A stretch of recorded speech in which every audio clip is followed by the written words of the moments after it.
TDP ప్రభుత్వం సంవత్సరం పూర్తయిన సందర్భంగా ఈ కార్యక్రమానికి ముఖ్య అతిథిగా హాజరైనటువంటి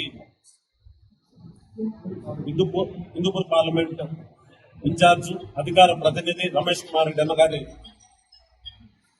అధ్యక్షతన ఈరోజు వైఎస్ఆర్ కుటుంబ సభ్యులంతా హాజరు కావడం జరిగింది. ఈ సంవత్సరంలో దాదాపు 1,40,000 కోట్లు చంద్రబాబు నాయుడు గారు అప్పు ఉన్నాడు. ఆంధ్రప్రదేశ్ ప్రజలందరికీ కూడా 1,50,000 కోట్లు అప్పు చేసినాడు. ఈ రోజు 8,000 కోట్లు అమ్మబడికి రిలీజ్ చేయడం జరిగింది. ఏదో కూడా ఒక పథకం కూడా దాదాపు 4 సార్లు ముఖ్యమంత్రి అయినావు, ఈ రోజు వరకు నీకు సొంతంగా చెప్పుకోవడానికి ఒక పథకము లేదు. ఈ రోజు జగన్మోహన్ రెడ్డి గారు ఏదైతే అమ్మబడి అన్నారో ఈ రోజుకి కూడా దాదాపు మీరు చెబుతున్న లెక్కల ప్రకారం 85 లక్షల మందికి ఇవ్వాల్సిందే 67 లక్షలని ఈ రోజు 54 లక్షల మందికి దాచి దాదాపు 20-30 లక్షల మంది కూడా ఇవ్వట్లా. మరి ఈ రోజు 30 లక్షల మందికి 30 లక్షల మందిలో ఒక్కరన్నా తల్లికి వందనం అనే పదం వాడినారా, అమ్మఒడి వాడినారా అర్థం చేసుకోండి. జగన్మోహన్ రెడ్డి గారు ప్రజల గుండెల్లో ఎంత గట్టిగా ఉన్నాడనే విషయం మీరు అర్థం చేసుకోవాలి. అదేవిధంగా ఈ రోజు ఏదో ఈజీగా అప్పు తెచ్చినా డబ్బులు పంచినానంటున్నావు. మరి పిల్లలకు కావాల్సిన ట్యాబ్లు ఎక్కడ పోయినాయి?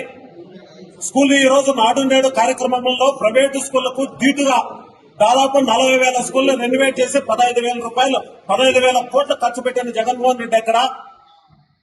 ప్రతి పిల్లాడు కూడా ఖచ్చితంగా ఇంగ్లీష్ మీడియంలో చదవాలి. నా బిడ్డలు ఏ విధంగా చదువుతున్నారు, పవన్ కళ్యాణ్ బిడ్డలు ఏ విధంగా చదువుతున్నారు, లోకేష్ బిడ్డలు ఏ విధంగా చదువుతున్నారు ఇంగ్లీష్ మీడియంలో. అదే విధంగా ప్రతి పేదవాడు బిడ్డ ఇంగ్లీష్ లో చదవాలి, ప్రపంచ జ్ఞానం పొందాలి, ఉద్యోగాలు తెచ్చుకోవాలని జగన్మోహన్ రెడ్డి ఎక్కడ? నువ్వు ఇంగ్లీష్ మీడియం తీసేసి స్కూళ్ళన్నీ మార్చేసి యుద్ధ వ్యవస్థను చేసినటువంటి లోకేష్ ఎక్కడని ఈ సందర్భంగా మీకు తెలియజేస్తున్నా. అదేవిధంగా ఈ రోజు ఒక కార్యక్రమం కాదు, ఆరోగ్యశ్రీ విషయంలో ఈ రోజు నిర్ణయం అయిపోయింది. ప్రైవేట్ స్కూల్స్ చేయడం జరిగింది. మెడికల్ కాలేజీలను స్వతంత్ర పూర్వం నుంచి ఈ రోజు వరకు 16 మెడికల్ కాలేజ్ తీసుకొని వచ్చిన ఘనత జగన్మోహన్ రెడ్డి గారికి చెందుతుంది. షిప్పింగ్ యాప్స్ ఏమి, డెవలప్మెంట్స్ విషయంలో గానీ, వెల్ఫేర్ విషయంలో గానీ జగన్మోహన్ రెడ్డి తీసుకున్న నిర్ణయంతో నవ్వుతో నవ్వోసేది. అంటే జగన్మోహన్ రెడ్డి గారు ముఖ్యమంత్రి కాకపూర్వం, ముఖ్యమంత్రి అయిన తర్వాత అనే రెండుగా విభజించే విధంగా జగన్మోహన్ రెడ్డి గారి పాలన సాగింది. ఈ పాలనలో కూడా 2 సంవత్సరాలు కోవిడ్ ఇలా జరుగుతూ ఉంటే మరి రాష్ట్రంలో ఇలాంటి పరిస్థితులు ఎదుర్కొన్న సిచ్యువేషన్ లో అన్యాయంగా అరెస్టులు, ఈ రోజు కొమ్మినేని శ్రీనివాసరావు గారిని అరెస్ట్ చేయడం వాటిని చూస్తే ఏబిఎన్ లో ఉన్నటువంటి లేదా ఈటీవీలో ఉన్నటువంటి TV5 లో ఉన్నటువంటి రిపోర్టర్లు అందరినీ కూడా లోపల ఆ రకంగా పొందింది. ఎవరో మాట్లాడిన దానికి, ఎవరో చేసిన దానికి లోపలేస్తే ఇప్పుడు ఈ రోజు సుప్రీంకోర్టు మొట్టికాయలు వేయడం జరిగింది. మరి అదేవిధంగా మన కదిరి నియోజకవర్గంలో ఇంకా చెప్పాల్సిన అవసరం లే.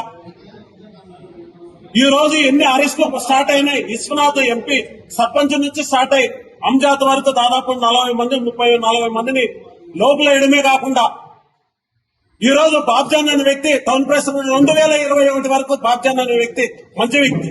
ఈ రోజు ఎమ్మెల్యేగా ఎవరైతే ఉన్నారో ఆయన కోసం 5-6 కేసులు పెట్టించుకుంటే ఈ రోజు రౌడీ షీటర్ ఓపెన్ చేస్తున్నారు. అంటే నీ కక్ష సాధింపు చర్య కోసం నిన్న అమ్మ అక్క ఆలి తిట్టినవన్నేమో ఈ రోజు నీ పక్కన పెట్టుకున్నావు. ఈ రోజు పార్టీ మారి ఈ సైడ్కి వచ్చిన ఏకైక లక్ష్యంతో బాబ్జాన్ మీద రౌడీ షీటర్ ఓపెన్ చేస్తాం. ఈ రోజు పోలీసులు కూడా ఒకటే తెలియజేస్తున్నా, ఒక ఉన్నతమైన పదవిలో ఒక ఎంపీపీ 15 వర్గాలకు సంబంధించినటువంటి బీసీ నాయకుడు జగన్మోహన్ ఈ రోజు 5 గంటలకు అత్యంత పాశనీయంగా స్టేషన్లోకి తీసుకొని వచ్చి దాదాపు 5-6 మంది పోలీసులు కలిసి పుల్లపరిచే రకంగా కొడతా ఉంటే రామంజన్ రెడ్డి అనే వ్యక్తి పోతే ఆ రామంజన్ రెడ్డి కన్నీళ్లు పెట్టుకుంటున్నాడు. ఇప్పుడు ఆ ఏట్లు చూసి ఏడుగుపోతాను ప్రపంచం. పోలీసులు కూడా రొట్టె తెలియజేస్తున్నా నేను, మీలాంటి వల్లే నక్సలైట్లు తయారయ్యేది, మీలాంటి వల్లే తీవ్రవాదులు తయారయ్యేది, మీలాంటి వల్లే ఇవన్నీ జరిగేది. ఎందుకంటే పాపము కొన్ని మంది ఉంటాయి. పోలీసులు అనే వాళ్ళు సంరక్షకులకు దేవులతో సమానం. అలాంటి పోలీసులే ఈ రోజు అపమో శుభము తెలగనటువంటి ఒక ఎంపీపీని ఆ సిఐ గారి మగము ఎంపీపీ చూస్తున్నాడు, ఎంపీ సిఐ గారు చూస్తున్నారు. ఈ పొద్దు నీ లాఠీ కట్టుతో కొడతా ఉంటే నీ బిడ్డలు గుర్తు రాలేదా? నీ కుటుంబం గుర్తు రాలేదా? లేదంటే ఈ 30 సంవత్సరాలు తెలుగుదేశం పార్టీ ఉంటుందా? ఒకవేళ ఉంటే నువ్వేమన్నా ఎమ్మెల్యే కావాలనుకున్నావు, మినిస్టర్ కావాలనుకున్నావు, కాకే బట్టలు వదులు, నువ్వు పచ్చ సొక్క వేసుకొని రా బయటికి. అంతేగాని పాపం పుణ్యం తెలియని విధంగా ఆ విధంగా కొట్టడం ఒక ఎంపీ అనే విషయంలో ఏ విధంగా కొట్టాలి? నేను మళ్ళీ చదువుతున్నా, ఈ రోజు ఎంపీపీని కొట్టారు, రేపొద్దున్న మమ్మల్ని కొడతారు, ఇంకో రోజు ముందరికి పోతుంది. విభజించి పాలించి అనేది కథల్లో జరుగుతా ఉంది.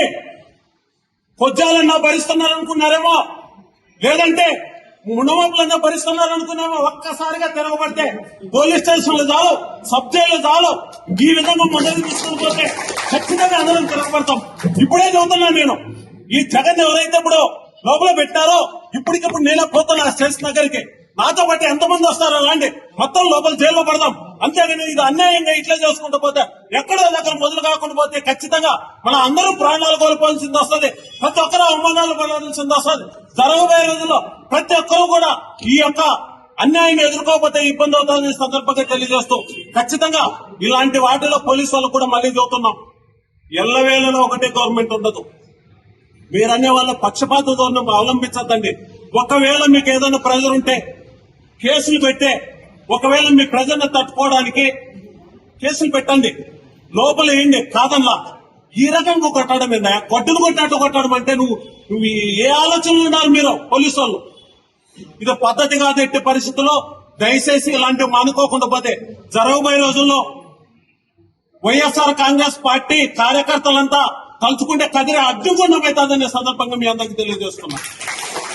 కాబట్టి అన్న రమేష్ అన్న, మీరు 30 సంవత్సరాల నుంచి ఎన్నో చూశారు, ఇట్లాంటివన్నీ ఎన్నో కష్టాలు చూశారు. కానీ కదిరి నియోజకవర్గం ఒక వితండ వాదంగా నియోజకవర్గం ఉంది. కాబట్టి దీని మీద మీరు అధిష్టానం దృష్టికి తీసుకొని వెళ్ళండి. జరగబోయే రోజుల్లో ఇక్కడ ఎంతమంది నాయకులు ఉన్నారో అందరూ కూడా ఏదో ఒక రోజు సబ్ జైలు పోవడానికి సిద్ధంగా ఉన్నాం. ఖచ్చితంగా దొంగ పైసలు పెట్టడానికి సిద్ధంగా ఉన్నారు, పెట్టండి, పోతాము. ఖచ్చితంగా ఈ లోపల ఈ సబ్ జైలు కూడా సరిగా లేదు, వాటర్ హీటర్ అన్ని రెడీ చేసి పెట్టుకోండి.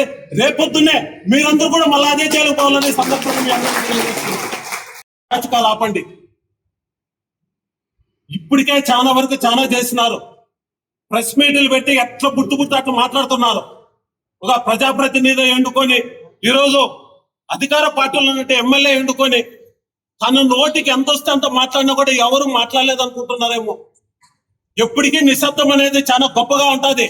ఆ నిశ్శబ్దంలో ఒక్కసారిగా విస్ఫోటనం చెందిన రోజు నిజంగా చెబుతున్నా, ఖచ్చితంగా లక్ష్మీ నరసింహస్వామి సాక్షిగా ఈడ జరుగుతున్న దురంగతలు, ఈడ జరుగుతున్న అన్యాయాలు మీ యొక్క కార్యకర్తలంతా కూడా వైఎస్ఆర్ కాంగ్రెస్ పార్టీ నుంచి పోయిన వాళ్ళు ఇప్పటికీ చెబుతున్నా 90% బాగుంటారు.